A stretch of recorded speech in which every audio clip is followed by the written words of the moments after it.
Good morning, everybody. We're ready to start chapter 10.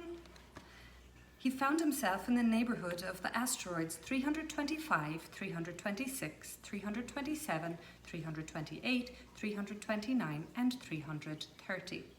He began, therefore, by visiting them in order to add to his knowledge. The first of them was inhabited by a king.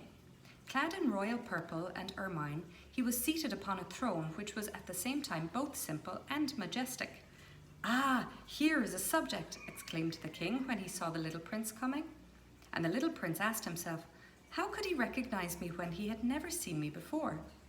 He did not know how the world is simplified for kings. To them, all men are subjects. "Approach so that I may see you better," said the king, who felt consumingly proud of being at last a king over somebody. The little prince looked everywhere to find a place to sit down. But the entire planet was crammed and obstructed by the king's magnificent ermine robe. So he remained standing upright and, since he was tired, he yawned. "It is contrary to etiquette to yawn in the presence of a king," the monarch said to him. "I forbid you to do so." "I can't help it. I can't stop myself," replied the little prince, thoroughly embarrassed. "I have come on a long journey and I have had no sleep." "Ah, then," the king said, "I order you to yawn." "It is years since I have seen anyone yawning. Yawns, to me, are objects of curiosity. Come now, yawn again. It is an order." "That frightens me. I cannot any more," murmured the little prince, now completely abashed. Replied the king. "Then I order you sometimes to yawn and sometimes to—" He spluttered a little and seemed vexed, for what the king fundamentally insisted upon was that his authority should be respected. He tolerated no disobedience. He was an absolute monarch, but because he was a very good man, he made his orders reasonable. "If I ordered a general," he would say by way of example, "if I ordered a general to change himself into a seabird, and if the general did not obey me, that would not be the fault of the general. It would be my fault." "May I sit down?" came now a timid inquiry from the little prince. "I order you to do so," the king answered him, and majestically gathered in a fold of this ermine mantle. The little prince was wondering. The planet was tiny. Over what could this king really rule? "Sire," he said to him, "I beg that you will excuse my asking you a question." "I order you to ask me a question," the king hastened to assure him. "Sire, over what do you rule?" "Over everything," said the king with magnificent simplicity. "Over everything?" The king made a gesture which took in his planet, the other planets, and all the stars. "Over all that?" asked the little prince. "Over all that," the king answered. For his rule was not only absolute, it was also universal. "And the stars obey you?" "Certainly they do," the king said. "They obey instantly. I do not permit insubordination." Such power was a thing for the little prince to marvel at. If he had been a master of such complete authority, he would have been able to watch the sunset not 44 times in one day, but 72 or even 100 or even 200 times without ever having to move his chair. And because he felt a bit sad as he remembered his little planet which he had forsaken, he plucked up his courage to ask the king a favour. "I should like to see a sunset. Do me that kindness. Order the sun to set." "If I ordered a general to fly from one flower to another like a butterfly, or to write a tragic drama, or to change himself into a seabird, and if the general did not carry out the order that he had received, which one of us would be wrong?" the king demanded. "The general or myself?" "You," the prince said firmly. "Exactly. One must require from each one the duty which each one can perform," the king went on. "Accepted authority rests first of all on reason.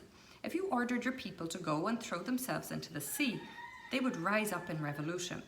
I have the right to require obedience because my orders are reasonable." "Then my sunset?"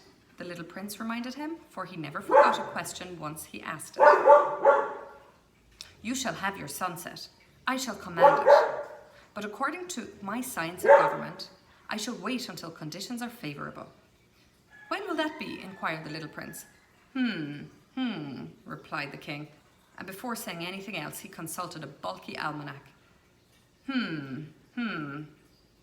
That will be that will be this evening, about 20 minutes to 8, and you will see how well I am obeyed." The little prince yawned. He was regretting his lost sunset, and then, too, he was already beginning to be a little bored. "I have nothing more to do here," he said to the king, "so I shall set out on my way again." "Do not go," said the king, who was very proud of having a subject. "Do not go, I will make you a minister." "Minister of what?" "Minister of justice." "But there's nobody here to judge." "We do not know that," the king said to him. "I have not yet made a complete tour of my kingdom. I am very old. There is no room here for a carriage, and it tires me to walk." "Oh, but I have looked already," said the little prince, turning around to give one more glance to the other side of the planet. On that side, as on this, there was nobody at all. "Then you shall judge yourself," the king answered. "That is the most difficult thing of all. It is much more difficult to judge oneself than to judge others. If you succeed in judging yourself rightly, then you are indeed a man of true wisdom." "Yes," said the little prince, "but I can judge myself anywhere. I do not need to live on this planet." Said the king. "I have good reason to believe that somewhere on my planet there is an old rat. I hear him at night." "You can judge this old rat. From time to time, you will condemn him to death. Thus his life will depend on your justice, but you will pardon him on each occasion, for he must be treated thriftily. He is the only one we have."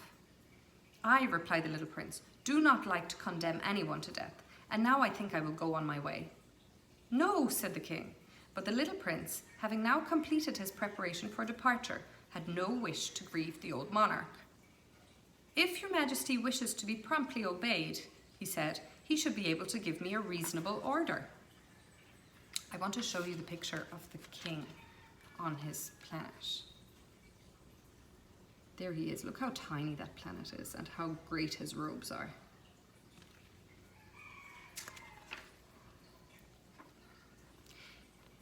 He should be able, for example, to order me to be gone by the end of 1 minute. It seems to me that conditions are favourable.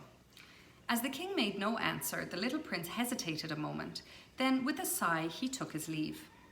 "I make you my ambassador," the king called out hastily. He had a magnificent air of authority. "The grown-ups are very strange," the little prince said to himself as he continued on his journey. Chapter 11. The second planet was inhabited by a conceited man. I am about to receive a visit from an admirer." "Ah," he exclaimed from afar, and then he first saw the little prince coming. For to conceited men, all other men are admirers. "Good morning," said the little prince. "That is a hat you are wearing." "It is a hat for salutes," the conceited man replied. "It is to raise in salute when people acclaim me. Unfortunately, nobody at all ever passes this way." "Yes?" said the little prince, who did not understand what the conceited man was talking about. "Clap your hands, one against the other," conceited man now directed him. The little prince clapped his hands. The conceited man raised his hat in modest salute. "This is more entertaining than the visit to the king," the little prince said to himself, and he began to clap his hands one against the other. The conceited man again raised his hat in salute. After 5 minutes of this exercise, the little prince grew tired of the game's monotony. "And what should one do to make the hat come down?" he asked. But the conceited man did not hear him.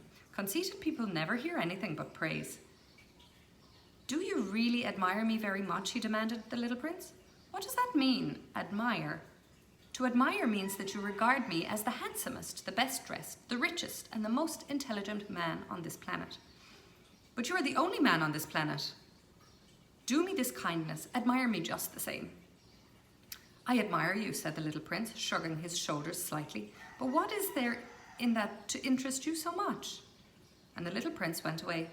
"The grown-ups are certainly very odd," he said to himself as he continued on his journey. Chapter 12. The next planet was inhabited by a tippler. This was a very short visit, but it plunged the little prince into deep dejection. "What are you doing there?" he said to the tippler, whom he found settled down in silence before a collection of empty bottles and also a collection of full bottles. "I'm drinking," replied the tippler with a lugubrious air. "Why are you drinking?" demanded the little prince. "So that I may forget," said the tippler. "Forget what?" inquired the prince, who already was sorry for him. "Forget that I am ashamed," the tippler confessed, hanging his head. "Ashamed of what?" insisted the little prince, who wanted to help him. "Ashamed of drinking. The tippler brought his speech to an end and shut himself up in impregnable silence. The little prince went away, puzzled.